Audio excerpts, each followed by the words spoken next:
प्यारे दोस्तों, हम देख रहे हैं सेट नंबर 3। इससे पहले सेट नंबर 1 आपका कॉमर्स का मैं सॉल्व करवा चुका हूं, उसको ज़रूर देख लेना। इसके बाद में सेट नंबर 3 आप सॉल्व कर रहे हैं तो आपके इसमें दो पोर्शन आते हैं, एक विकल्प ए और विकल्प बी, दोनों में से कोई एक सॉल्व करना होता है। तो इसमें मैं विकल्प बी यानी कि पार्ट बी को सॉल्व कर रहा हूँ, जिसमें 40 प्रश्न है। या तो आप 40 प्रश्न पार्ट ए के सॉल्व करें, यहाँ पे लिखा हुआ है खंड अ का या खंड ब में से किसी एक खंड के सभी प्रश्नों के उत्तर आपको देने हैं। तो खंड ब के मैं सभी प्रश्नों के उत्तर दे रहे हैं, elements of book keeping and accountancy के। तो चलिए स्टार्ट करते हैं इसके पहले प्रश्न से। और बाकी मैंने बता दिया आपको, सेट नंबर 1 भी आप देख सकते हैं। यहाँ पर पार्ट बी जो हम सॉल्व कर रहे हैं, तो इसका पहला क्वेश्चन है, बैंक समाधान वितरण किसके द्वारा तैयार किया जाता है? तो ये व्यापारी के द्वारा तैयार किया जाता है। फर्स्ट ऑप्शन इसमें करेक्ट हो जाएगा। सेकंड क्वेश्चन पूछा गया है, दिए गए बट्टे का लेखा किस खाते में होता है? तो वो लाभ हानि प्रॉफिट लॉस अकाउंट में होता है।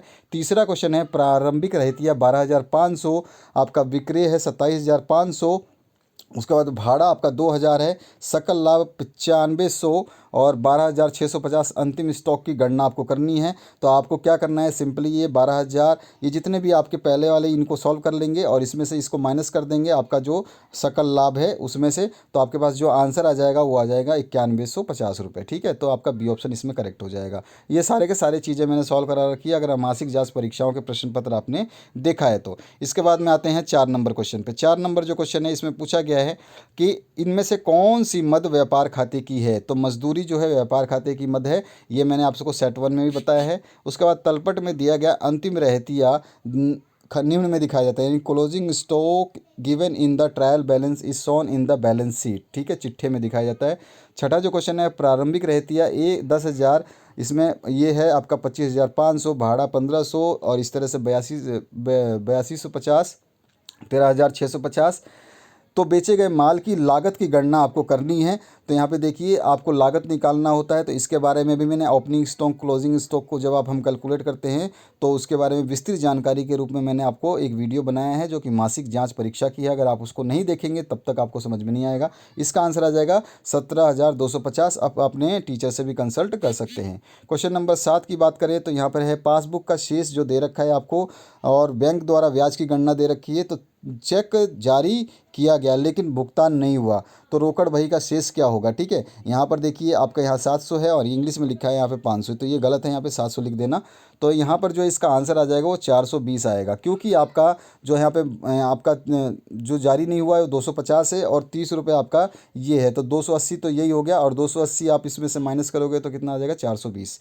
आगे बढ़ते हैं नेक्स्ट क्वेश्चन पे। निम्न में कौन सा स्थायी संपत्ति है? तो भूमि लैंड जो है स्थायी संपत्ति है। उसका 9वां क्वेश्चन है, रोकड़ बही में गलती से क्रेडिट की गई राशि को पासबुक के शेष से खालिस्तान किया जाता है, तो उसको जोड़ा जाता है। उसके बाद आते हैं नेक्स्ट नंबर 10 पे। 10 नंबर जो क्वेश्चन इसमें पूछा गया, यदि विक्रय 1,00,000 रुपये, विक्रय वापसी 12,000 रुपये, सकल लाभ 32,000, तो बेचे गए माल की लागत कितनी होगी? तो 56,000 रुपये इसका आंसर आएगा। कैलकुलेशन करना पड़ेगा तब जाके आएगा, और कैलकुलेशन मैंने आपको मंथली असेसमेंट में बताया है। 11 नंबर क्वेश्चन है, प्रत्यक्ष व्ययों को कहाँ लिखा जाता है? तो व्यापार खाता में, ट्रेडिंग अकाउंट में लिखा जाता है।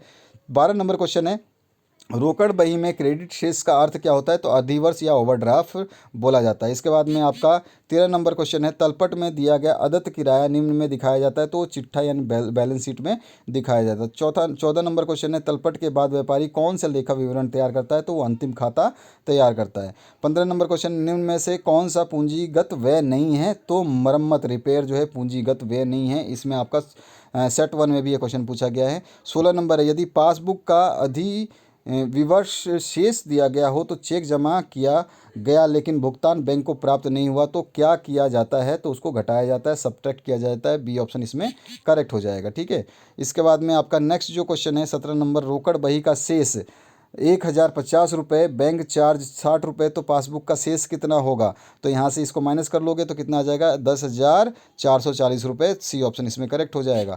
पासबुक क्या है? तो बैंक बहियों में ग्राहक खाते की प्रतिलिपि है ये। ठीक है, ये आपका कस्टमर कॉपी है, तो बी ऑप्शन इसमें करेक्ट हो जाएगा। ठीक है, यहाँ पे बैंक खाते से संबंधित रोकड़ बही की प्रतिलिपि भी है ये। ठीक है, तो यहाँ पर जो है आपका बैंक बहियों में खाते ग्राहक के खाते की प्रतिलिपि। ठीक है, यहाँ पे बी ऑप्शन करेक्ट हो जाएगा। उसके बाद में 19 नंबर जो क्वेश्चन है, इसमें आपका तलपट में दिया गया आग से क्षति निम्न में दिखाया जाता है, यानी कि जो आग से कोई क्षति होती है अगर आपकी लॉस बाय फायर, तो उसको लाभ हानि खाते में दिखाया जाएगा। उसके बाद में आते हैं 20 नंबर क्वेश्चन है, निम्न में से कौन सा वित्तीय व्यय नहीं है? तो वित्तीय व्यय जो है दान या चैरिटी को वित्तीय व्यय नहीं कहा जाता। 21 नंबर, आरोहण का लेखा किस खाते में होता है? तो चिट्ठा यानी कि बैलेंस शीट में होता है। उसके बाद 22 नंबर है, निम्न में से कौन सा असाधारण व्यय है? तो आग से हानि, लॉस बाय फायर। उसके बाद में 23 नंबर जो क्वेश्चन है, बैंक द्वारा काटे गए ब्याज को रोकड़ बही के अधिवर्ष शेष में खाली स्थान किया जाता है तो उसको घटाया जाता है। इसके बाद में आते हैं नेक्स्ट 24 नंबर क्वेश्चन में। 24 में पूछा गया है, पिछले वर्ष अंतिम रहतिये का मूल्य जो है 1,00,000 रुपये से कम किया गया, इसके का क्या प्रभाव पड़ेगा? तो इस वर्ष का लाभ कम दिखेगा। ठीक है। इसके बाद में 25 नंबर है, निम्न में कौन सा पूंजीगत आय है? तो नगद विक्रय जो कैश सेल्स जो है वो आपका पूंजीगत आय है। इसके बाद में नेक्स्ट जो क्वेश्चन है 26 नंबर, अंतिम खाते के अंतर्गत कौन सा खाता नहीं बनाया जाता? तो आय व्यय खाता जो है इसको नहीं बनाया जाता अंतिम खातों में। 27 नंबर है, सकल लाभ किस खाते से प्राप्त होता है? तो व्यापार खाते से, ट्रेडिंग अकाउंट से प्राप्त होता है। 28 नंबर, निम्न में से कौन सा तरल संपत्ति नहीं है? तो भूमि जो है ये तरल संपत्ति नहीं है, लिक्विड एसिड नहीं है, फिक्स एसेट है। इसके बाद में आपका 29 नंबर है, रोकड़ बही में गलती से डेबिट की गई राशि को पासबुक के शेष से जोड़ा जाता है। ठीक है। यहाँ पे आगे बढ़ते हैं नेक्स्ट क्वेश्चन की तरफ।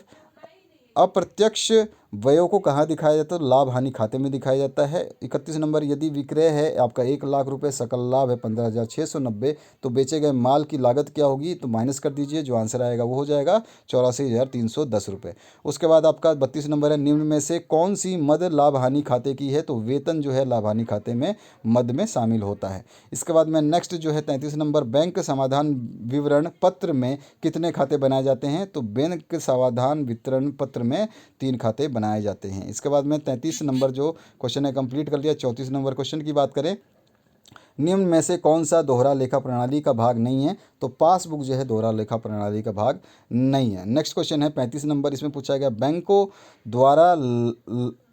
द्वारा लगाए गए ब्याज का रोकड़ बही के शेष पर क्या प्रभाव पड़ेगा? तो वो आपका कम हो जाएगा, डिक्रीज हो जाएगा। 36 नंबर है, यदि आरोहण जमा धन से अधिक हो तो क्या कहलाता है? उसको अधिवर्ष ओवरड्राफ्ट बोलते हैं। 37 नंबर क्वेश्चन है, चिट्ठे को कितने प्रारूपों में बनाया जाता है? तो 4 रूपों में बनाया जाता है। उसके बाद में आपका 38 नंबर क्वेश्चन है, निम्न में कौन सी अमूर्त संपत्ति है? तो ख्याति, गुडविल जो है इंटेंजिबल एसेट होती है। इसके बाद में नेक्स्ट जो 39 नंबर है, अंतिम खाते के अंतर्गत कौन कौन से खाते बनाए जाते हैं? तो चिट्ठा, व्यापार खाता, लाभ हानि खाता सब बनाया जाता है, इनमें सभी आ जाएगा। 40 नंबर अंतिम प्रश्न है, एक तिथि विशेष पर सभी संपत्ति और दायित्वों का सारांश जो है वो बैलेंस शीट होता है, चिट्ठा होता है। तो ये थे 40 प्रश्नों के उत्तर। अगर आपको किसी भी प्रश्न में डाउट है कि आंसर ये नहीं वो होगा, ह्यूमन एरर है, अगर मिस्टेक हो सकती है तो आप हमें कमेंट सेक्शन में कमेंट कर सकते हैं। आपके सारे विषय को सॉल्व कर दिया गया है।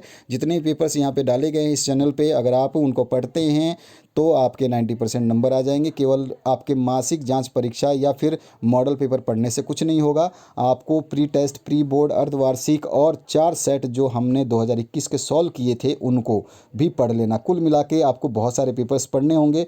बहुत सारे बच्चे बोलते हैं सर 200 प्रश्न है एक सेट में, 40 प्रश्न एक सेट में है, तो 5 सेट में 200 प्रश्न हो गए, तो 200 प्रश्न पढ़ लेंगे तो इसमें से 40 प्रश्न तो बोर्ड में आ जाएंगे। तो हमारा कहना है कि बोर्ड है, बोर्ड आपको बेवकूफ़, आप बोर्ड को बेवकूफ़ मत समझिए। बोर्ड बहुत इंटेलिजेंट है। बोर्ड आपको तैयारी करा रहा है, चाहे वो अर्धवार्षिक के माध्यम से कराए, प्री टेस्ट के माध्यम से कराए, सेल्फ टेस्ट के माध्यम से कराए, या फिर आपके अर्धवार्षिक के परीक्षाओं के माध्यम से कराए, या फिर 2021 के माध्यम से कराए। किसी भी माध्यम से बैंक आपका जो बोर्ड है वो हर बार पेपर लेते जा रहा है। हर दूसरे तीसरे दिन में कहीं ना कहीं किसी न किसी ज़िले में किसी न किसी प्रकार का पेपर हो रहा है। उन सभी को पढ़ लीजिए, आपका काम आसानी से बन जाएगा। आप आराम से 90% मार्क्स ले सकते हैं। तो आशा करता हूँ इस वीडियो से आप लोगों को हेल्प मिली होगी। इस वीडियो को देखने के लिए बहुत बहुत धन्यवाद। अपने दोस्तों के साथ शेयर करिए, चैनल पर नए हैं तो सब्सक्राइब करिए, घंटी के बटन को दबा के रखिए, क्योंकि बहुत सारे स्टूडेंट्स का फ़ोन आता है या कमेंट आता है कि सर आपने तो ये पेपर डाला नहीं।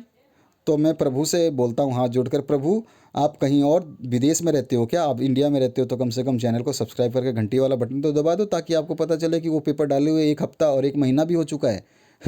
तो बच्चों को थोड़ा सा समझाना पड़ता है, क्या करें, बच्चे हैं, ज़्यादा दिमाग उनका इधर उधर रहता है, और बाकी तो आप समझते हैं, आप भी उसी उम्र के हैं और आप भी जानते हैं। तो आशा करता हूँ इस वीडियो से आप लोगों को हेल्प मिलेगी। चैनल के बेल आइकन को हमेशा क्लिक कर रखें, जब भी कोई वीडियो डलता है तो उसको ज़रूर देखें कि वो वीडियो आपके लिए है कि नहीं, आपके क्लास का है कि नहीं, क्योंकि हम पूरे क्लास के, पूरे बोर्ड के, पूरे हिंदुस्तान के पेपर्स को सॉल्व करते हैं। Thank you very much, have a good day.